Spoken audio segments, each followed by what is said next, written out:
বিরোধী আন্দোলন যে যুবক ছেলেগুলো করেছে ওরা মুজাহিদ, ওদের বিরোধিতা যারা করেছে ওরা সন্ত্রাস।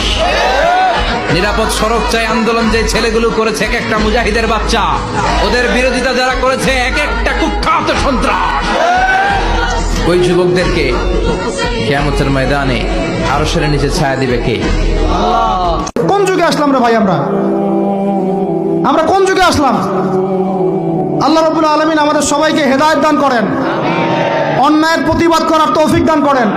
বিশ্বাস করেন ভাই, ফেরাউন টিকতে পারে নাই, নমরুদ টিকতে পারে নাই, আদ জাতি টিকতে পারে নাই, সামুদ টিকতে পারে নাই, নূহের কওম টিকতে পারে নাই, কওমে লূত টিকতে পারে নাই, কওমে মাদিয়ান টিকতে পারে নাই, আসহাবুল আইকা টিকতে পারে নাই, মুসার কওম বনু ইসরাইল টিকতে পারে নাই। আমরা কোন ক্ষেত কি মূলা? আমরা কোত্থেকে আসলাম? আমরা এগুলো চালাই যাবো, আল্লাহ পাক আমাদেরকে একদম